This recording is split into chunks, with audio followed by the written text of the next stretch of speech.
بسم اللہ الرحمن الرحیم۔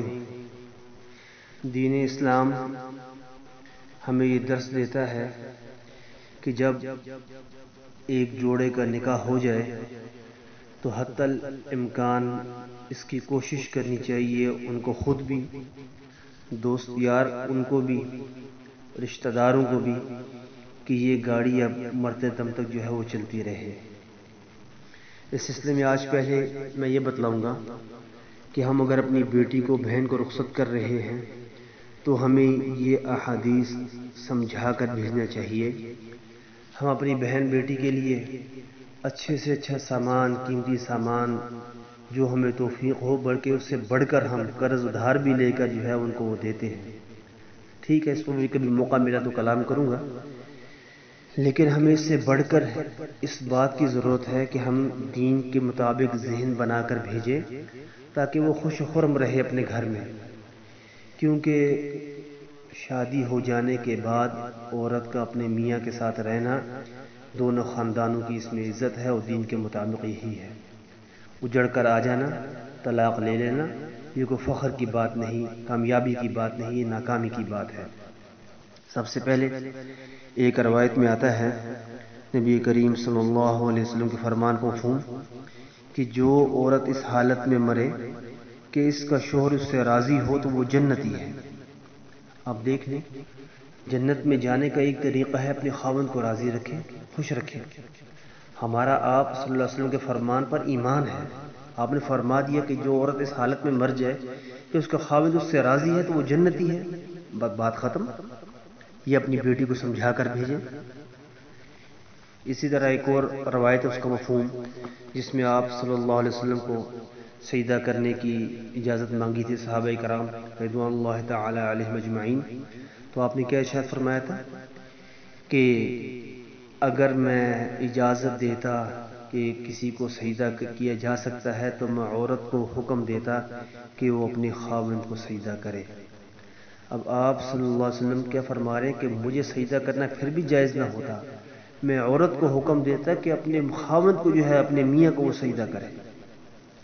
اب ہمیں یہاں سے یہ بات سمجھنے کی، اپنی بیٹی کو سمجھانے کی ضرورت ہے کہ مرد کا اللہ نے کیا مقام رکھا ہے، کہ اگر دین اسلام میں گنجائش ہوتی سجدہ کرنے کی اللہ کے بعد تو نبی کو بھی سجدہ کرنے کی اجازت نہ ہوتی، عورت کو اجازت ہوتی کہ اپنے میاں کو سجدہ کرے۔ اگر یہ بات اپنی بیٹی کے ذہن میں بٹھائیں گے تو پھر اسے سمجھ آئے گی کہ میں نے میاں کے ساتھ کیسے رہنا ہے، اس کا کس طرح ادب اور احترام کرنا ہے۔ اسی طرح ایک اور روایت میں آتا ہے، مفہوم ہے کہ جب کوئی عورت اپنے میاں کو تنگ کرتی ہے تو جو حور قیامت میں اس کی بیوی بننے والی ہے مرد کی، تو وہ کہتی ہے، وہ پکارتی ہے، اے عورت، خدا تیرا ناس کرے، تو تباہ و برباد ہو، تو کیوں اس کو تنگ کرتی ہے؟ یہ تو چند دن تیرے پاس مہمان ہے، پھر چھوڑ کر ہمارے پاس آ جائے گا، ہم اس کی خدمت کریں گے۔ تو یعنی وہ جنت کی حوریں بھی کہتی ہیں، اے عورت تو تباہ ہو جا، بربادی ہے تیرے لیے، کیوں اس کو ستاتی ہے، کیوں اس کو تنگ کرتی ہے، مت تنگ کرو اس کو۔ اسی طرح ایک اور روایت میں آتا ہے کہ 3 قسم کے اشخاص ایسے ہیں کہ جن کی نہ نماز قبول ہوتی ہے، نہ کوئی نیکی جو ہے وہ قبول ہوتی ہے اللہ کے ہاں۔ ان میں سے ایک وہ عورت جس سے اس کا شوہر نہ خوش ہو، جس سے اس کا میاں ناراض ہے، ایسی عورت کی کوئی عبادت قبول نہیں، نماز قبول نہیں، روزہ قبول نہیں، صدقہ خیرات، تسبیحات، نوافل قبول نہیں۔ میاں راضی ہے تو سب قبول اللہ فرمائے گا۔ اب یہ بات سمجھنے کی ضرورت ہے، بیٹی کو سمجھانے کی ضرورت ہے کہ اللہ حقوق العباد حقوق اللہ ادا کرو، اس کے بعد اپنے میاں کو جو ہے راضی کرو، اسے خوش کرو، ورنہ تمہاری کوئی عبادت قبول نہیں۔ ایک اور روایت کا مفہوم ہے نبی کریم صلی اللہ علیہ وسلم کے فرمان کا مفہوم کہ پوچھا گیا کہ اچھی عورت کون سی ہے، تو آپ نے فرمایا کہ وہ عورت جب اس کا میاں اس کی طرف دیکھے تو وہ اس کو خوش کر دے، یعنی اس سے خوش ہو جائے، اور جب وہ کوئی بات کہے تو وہ بات اس کی مانے۔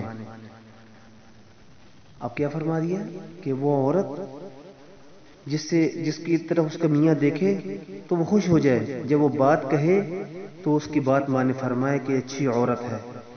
اچھی عورت بننا ہے نبی کریم صلی اللہ علیہ وسلم کے حکم کے مطابق، فرمان کے مطابق، تو پھر اپنے میاں کو خوش کرنا پڑے گا۔ خواتین کو خوش کریں گی تو نبی کریم صلی اللہ علیہ وسلم کہ ہاں اچھی عورت کہلانے کے قابل ہے۔